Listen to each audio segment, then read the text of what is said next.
हिंद, आपका स्वागत है हमारे न्यूज चैनल न्यूज एवं उज्जवल टाइम में। कृपया चैनल को सब्सक्राइब, लाइक, शेयर, कमेंट जरूर करें। आज इस प्रेस कॉन्फ्रेंस के माध्यम से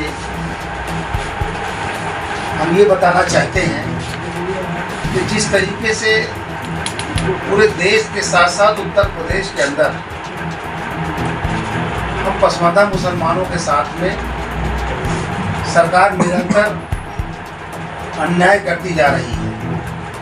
जैसा कि अभी आपने देखा कि अलीगढ़ के हरदुआगंज क्षेत्र में जिस तरीके से 4 मुस्लिम युवकों को पकड़ करके उनकी पिटाई की गई और भीड़ के अंदर उनको पूरी तरह से मारा पीटा गया। ये एक शर्मनाक घटना है और उन 4 भाइयों का क्या कसूर था।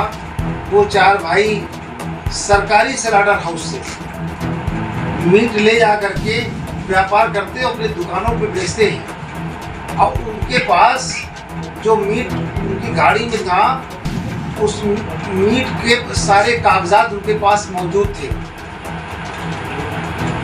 कागजात दिखाने के बाद भी उनको मारा पीटा गया और उनसे आए दिन वसूली मांगी जाती है। और वो लोग बताया गया कि ये जो आरएसएस से समर्थित लोग हैं और ये अपने आप को हिंदू दल का नेता कहते हैं, ये लोग आए दिन जो मांस का व्यापार करते हैं उनको कहीं ना कहीं परेशान करने का काम करते हैं, उससे वसूली मांगते हैं। ना देने पर जो हश्र उन्होंने अभी 25 तारीख को हमारे 4 नौजवानों के साथ में किया है, ये बड़ी निंदनीय है और देश के लिए बड़ी शर्मनाक है। और उत्तर प्रदेश की सरकार जिस तरीके से गूंगी बहरी बनी बैठी हुई है, इतने बड़े हादसा के बाद अभी तक ठोस कार्रवाई कोई सामने नजर नहीं आई जिससे कि उनके परिवार के लोगों के साथ मरहम लग सके।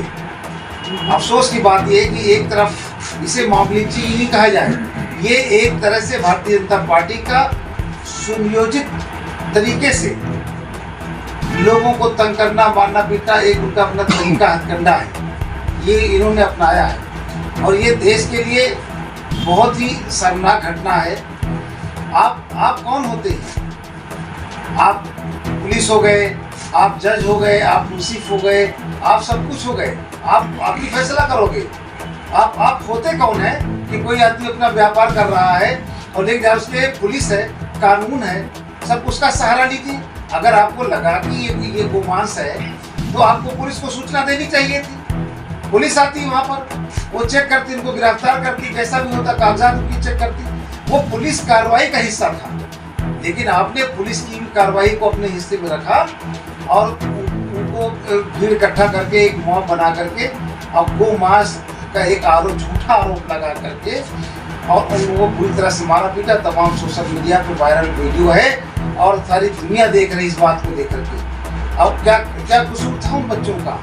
वो बेचारे कुरैशी समाज के, हमारे पसमानदा समाज के लोग हैं, उनका गोश्त का कारोबार है, वो बेचते हैं। वो वहाँ पर स्लॉटर हाउस से, सरकारी स्लॉटर हाउस से खरीदते थे, कोई प्राइवेट नहीं, वो सरकारी लाइसेंस प्राप्त स्लॉटर हाउस से उन्होंने मांस खरीद करके और अपना व्यापार हमेशा करते रहे हैं। और जिस तरीके से रास्ते में उनके साथ लिंचिंग की गई और ये घटना पूरी तरह से मारा गया, इसके लिए योगी सरकार को जवाब देना पड़ेगा। और मेरी मांग है कि उनके खिलाफ सख्त कार्रवाई की जाए। और दूसरी बात, सबसे बड़ी मांग ये है कि योगी सरकार से मेरी मांग ये है कि योगी जी, ये तमाम जो हिंदू दल के तमाम संगठन बरसाती मेढक की तरफ फैल करके और देश के अंदर मुसलमानों को व्यापार में बाधा डाल करके और वसूली करते हैं, इन सारे संगठनों पर बैन लगना चाहिए, उसको बंद कर देना चाहिए। अभी हालात ये है कि जो है पहले स्लॉटर हाउस के सबके लाइसेंस बनाए गए, पहले दुकानों के लाइसेंस थे, उसके बाद जब से बीजेपी सरकार आई लाइसेंस इसके अभी तक के नहीं बन पाए। क्या कारण यही है कि जो छोटे छोटे व्यापारी जो है लेके जाते हैं दुकानों से और उसको कहीं ना कहीं गलत नजर से पकड़ा जाता है और उनको मारा पीटा जाता है। किस तरह से ये घटना जो कि आपने जो इसके लिए घटना, क्या इनके लाइसेंस बनना चाहिए नहीं बनना चाहिए? देखिए, आज जो स्लॉटर हाउस चल रहे हैं इस देश के अंदर, सबसे ज़्यादा स्लाटर हाउस 80% स्लाटर हाउस जो बड़े बड़े हैं, जो देश विदेश में एक्सपोर्ट भी होता है, वो सारे हिंदू भाइयों के पास में है, जैनियों के पास में है, तमाम इन सबके पास में है। मुसलमानों के पास केवल 20% स्लाटर हाउस है। तो जो एक्सपोर्ट का बड़ा काम करते हैं, आपने उनको लाइसेंस क्यों दिया?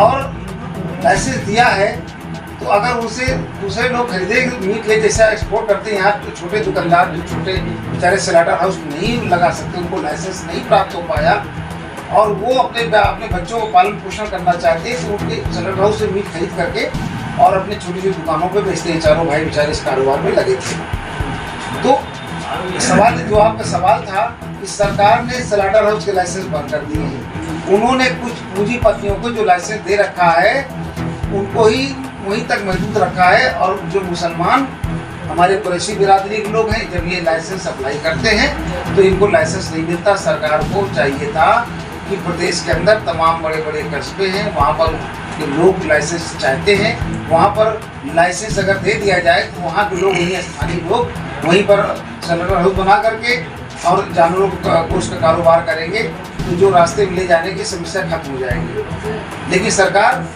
इस तरफ बिल्कुल ध्यान नहीं दे रही है, और मुझे तो ऐसा लगता है कि अगर कहीं ऐसा तो नहीं कि सरकार के इशारे पर इस तरीके से लिंचिंग की जा रही है। सर, इससे पहले अलीगढ़ की घटना कोई पहली घटना नहीं है। हरियाणा के नूह में भी इस तरह की घटना हुई, बलकवा में इस तरह की घटना हुई। भारतीय जनता पार्टी के विधायक हैं, लोनी विधायक नंदकिशोर गुर्जर, वो खुद कहते हैं कि इस तरीके की गोकशी घटनाएं बढ़ती जा रही हैं, लेकिन सरकार संज्ञान नहीं ले रही है। अचानक गाड़ी में एक गोमांस पकड़ा जाता है और इस तरीके की घटनाएं होती हैं, लेकिन सरकार अपने ही विधायक के जो आरोप जो है उस पर संज्ञान नहीं लेती है। क्या कारण है इसको लेकर? देखिए, ये उत्तर प्रदेश की योगी सरकार जो है, ये खास तौर से जो हमारे कारोबारी पसमानदा तबके के मुसलमान हैं, इनके कारोबार को बंद करना चाहती है। चाहे वो मदरसे हों, चाहे वो सब्जी मार्केट हो, चाहे वो मछली मार्केट हो, चाहे वो मीट मार्केट हो, इन सब जगह पर सरकार की काली नज़र है। और हमारे छोटे मझोले जो कुटीर लघु एवं कुटीर उद्योग लगे हैं, सरकार उस पर भी तमाम जांच की कार्रवाई करके और कोई न कोई आरोप लगा कर उनको बंद करना चाहती है। योगी सरकार का ये ध्येय है, उत्तर प्रदेश ही नहीं, भारतीय जनता पार्टी की ये सोच है कि इस देश के अंदर जो गरीब तबके के मुसलमान हैं उनको तंग करना, उनके कारोबार को छीनना, बंद करना, उनको पामाल करना, और ये कहीं ना कहीं ये एक तरह से तुष्टीकरण की राजनीति कर रहे हैं। ये सब राजनीति से प्रेरित है।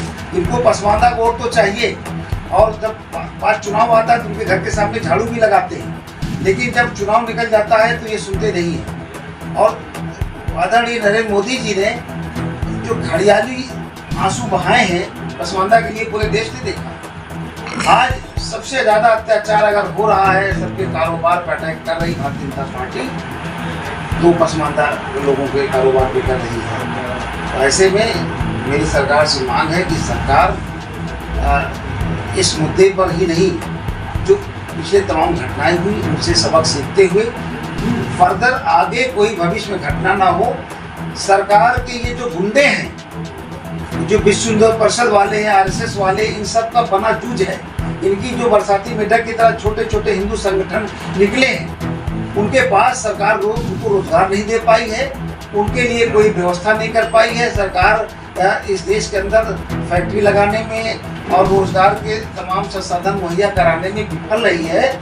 इसलिए आज उनके ही लोग इस तरीके से हिंदू संगठन के नाम पर अपनी सरकार मान करके जगह जगह लिंचिंग का काम करते हैं, और वो उसी में अपना पालन पोषण करते हैं। तो ये सरकार की जो मुसलमानों के प्रति नकारात्मक रवैया है, वो लोग हिंदू संगठन फायदा उठा रहा है। इसलिए मैं बार बार निवेदन करता हूँ और सरकार से मांग करता हूँ कि जो ये बरसाती मेढक की तमाम हिंदू संगठन बेलगाम है, बेजुबान है, बदजुबान है। जब चाहते हैं मुसलमानों को गाली दे देते हैं, जब चाहते हैं अपमानित कर देते हैं। और सर्व की बात है कि भारतीय जनता पार्टी के सांसद, जो देश की सबसे बड़ी पंचायत है, उस लोकसभा के अंदर भी मुसलमानों को किस तरीके से अपमानित किया, ये सबने देखा, पूरे देश ने देखा। बड़े शर्म की बात है। ये जिसको चाहें वो गाली दे दे, जिसको चाहे अपमानित कर दे, जिसको चाहे जेल में डाल दे, जिसको चाहे बुलडोजर चला दे। और एक महमूदाबाद राजा के लड़के ने, एसोसिएट प्रोफेसर अली ने एक बयान, जो इतना गंभीर बयान नहीं था, कहीं तक संगत उनका बयान इस देश के लिए काफ़ी लोगों के बयानों से मेल खाता था, लेकिन और लोगों को कुछ नहीं कहा, सिर्फ एक मुसलमान ने ये बात कही, इसलिए उनके ऊपर तमाम उस तरीके से आपने देखा कि जिस तरीके से उनको जेल में डाला गया, उनकी गिरफ्तारी हुई। अफसोस की बात है कि आप देशद्रोही का आरोप तमाम लगा। ऐसा हमने तो जो पढ़ा, उनके बयान को देखा, उसमें ऐसा कुछ नहीं था जिसमें देशद्रोही का मुकदमा लगे। देशद्रोह का मुकदमा लगने जैसे कुछ नहीं थी, लेकिन इससे ज़्यादा गंभीर बातें इनके विधायकों ने, सांसदों ने की, उसमें सरकार ने अभी तक कोई कार्रवाई नहीं की। बड़े अफसोस की बात है। इसलिए मैं सड़कों पर उतर करके पसमानदा समाज के न्याय के लिए, कुरैशी बिरादरी के कारोबार पे जो इनकी सरकार की काली निगाह है, उनके अधिकार के लिए हम सड़कों पर उतरेंगे। हम पसमानदा लोग हिंसात्मक ढंग से नहीं, अहिंसावादी रूप से हम अपनी बात को करके सरकार को दबाव बनाने की अपनी ताकत का मुजाहरा करेंगे। और मैं एक बात और बताता चलूँ कि सरकार के इस रवैये के चलते खास तौर से कुरैशी बिरादरी जो छोटे बड़े मझोले व्यापार थे गाँव में, वो सब ठप हो गए हैं। अब वो मजबूर हो गए हैं कि जो स्लॉटर हाउस जो हिंदू भाइयों के हैं, उनसे वो मीट खरीद करके और वो गाँव में ले जा करके बेचें। उनको प्रॉफिट बहुत कम होता है, बड़ा प्रॉफिट उस मांस व्यापार का वो स्लॉटर हाउस का मालिक खाता है। तो इस सरकार ने हमारे लोगों को, खासतौर से कुरैशी बिरादरी के लोगों को बर्बाद करके छोड़ा है। Thank you.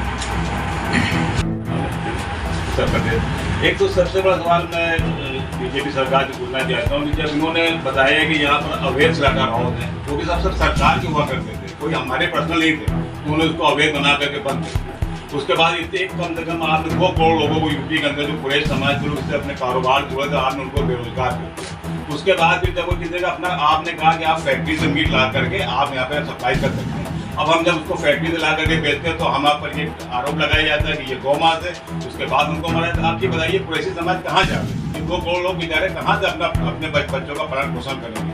हम लोगों के लिए सरकार ना ही कोई नीति बनाती है, ना ही कोई सुविधा देती है। इस तरीके से हम जाहिर सी बात है अपना जीवन यापन किस तरह करेंगे? उसके बाद आप बताइए, एक तरफ तो हमारी कर्नल सोफिया कुरैशी जो है, जब जो पाकिस्तान के ऊपर जाती है अटैक करते, तो वो ये नहीं देखते कि वो लोग आतंकवादी उस तरह, और वहीं के ऊपर जब पहलगाम में हमला होता है तो वो जाहिर सी बात है कि वहाँ के ऊपर जो लोग मारे जाते हैं वो आतंकवादी ने मारा। लेकिन आज हिंदुस्तान में जो लोगों को मारा जा रहा है लीगल के अंदर, उनको आप क्या कहेंगे? वो भी तो एक तरीके से मॉब लिफ्टिंग कर रहे हैं, वो भी इंसान थे, ये भी इंसान थे। लेकिन आज हम लोगों को किस तरीके से ला करके अपने ही भाई लोग मार, मुझे बड़ा अफसोस होता है। उसका पूरा मुस्लिम समाज पाकिस्तान के बिल्कुल खिलाफ खड़ा था, खाना बताना सबने साथ दिया। लेकिन आज हम लोगों के साथ जब जुल्म हो रहा है, कोई हम लोग के लिए आवाज़ उठाने लेंगे ना।